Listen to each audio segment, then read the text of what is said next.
वो कौन सी महिला थी जिसके ऊपर कोई बंधन नहीं था? नाम जोर से। हाँ हाँ, रावण की बहनी सूपनखा, रावण के बहिनी सूपनखा थी जिसके ऊपर कोई बंधन। वो जब चाहे जहां चली जाए और किसी सुंदर आदमी को देखे तो क्या बोलती? तुम बड़े सुंदर हो, तुमसे प्यार हो गया है, आई लव यू बोल देती थी पहली बार में। और कहती थी हमसे विवाह कर लो, हमसे विवाह कर लो। राम जी से बोली तो सम पुरुष न मौसम नारी, क्या सुंदर हो तुम और क्या सुंदर हैं हम, एक काम करो हमसे विवाह कर लो। राम जी ने कहा हमारी पत्नी है, बहुत सुंदर है। सूपनखा ने कहा नहीं, हमसे सुंदर थोड़ी है। राम जी ने कहा भले सुंदर ना हो पर है तो हमारी पत्नी, अब हम दूसरे को नहीं देखेंगे।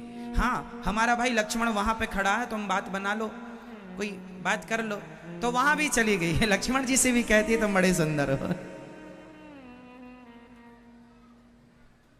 ये कौन है? ये आजाद महिला है जिसके ऊपर ना बाप का कोई बंधन है, ना माँ का कोई बंधन है, ना भाई का कोई दबाव है, ना बहन का कोई दबाव है, ना कोई बच्चों का दबाव है, ना भगवान को मानती है महारानी, किसी को डरती नहीं, इसलिए जो मिल जाए सबको आई लव यू बोल देती है।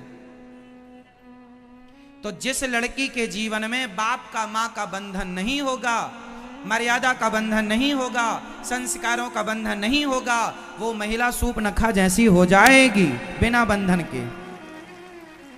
जो आप कहती हो आजाद, आजादी हो ही नहीं सकती।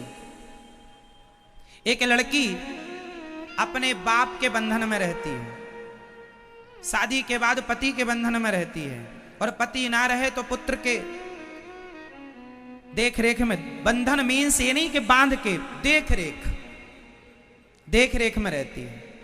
बंधन का नहीं कि रस्सी, क्या बंधन ही बोल रहा हूं मैं, मेरे बंधन का यहां अलग अर्थ है, देख रेख। समझ रहे हैं आप लोग? बाप, लड़की, आपकी भी बेटियां हैं, माँ बाप के देख रेख में होती हैं। बेटी कहाँ गई थी तुम? आधे घंटे लेट हो गई तो माँ हिसाब लेती, कहाँ थी तू? ये देख रेख में माँ को चिंता है, कहाँ घूमती रहती है, कहाँ चली गई थी? ये देख रेख है माँ का, जिम्मेदारी है। तो एक लड़की माँ के देखे, जिस लड़की के ऊपर माँ बाप का बंधन नहीं होता, अक्सर बच्चे कहाँ बिगड़ते हैं?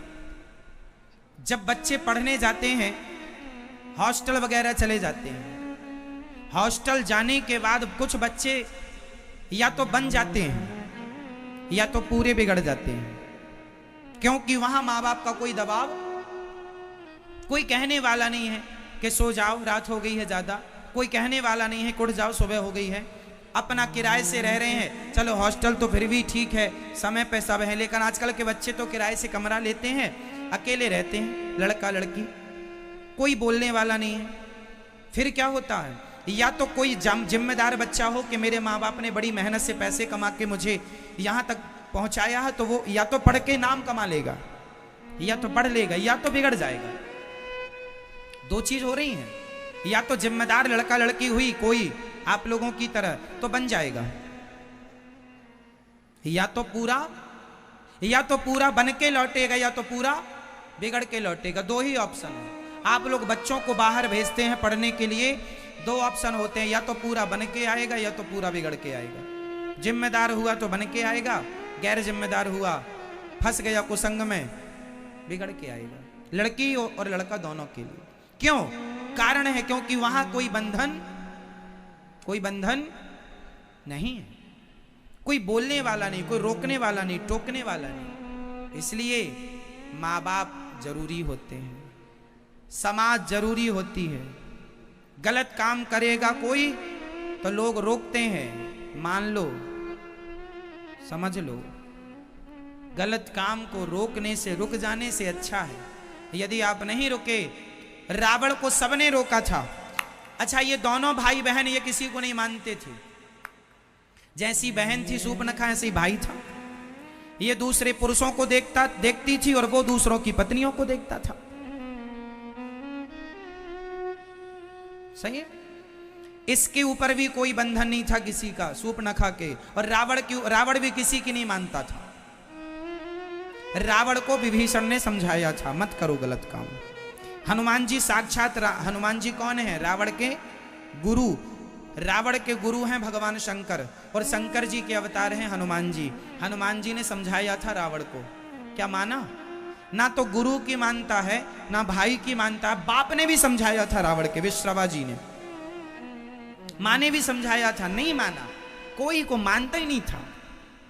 जब बेटा ना बाप की माने, ना माँ की माने, ना गुरु की माने, ना किसी की माने, ना समाज की माने, ना जनता की माने, तब वो आदमी रावण हो जाता है। और जो महिला किसी की ना माने वो सूर्पनखा हो जाती है। ये समाज में बिल्कुल ज्वलंत उदाहरण है।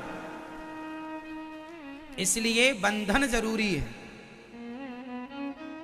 भक्ति का बंधन, मर्यादा का बंधन, संस्कारों का बंधन।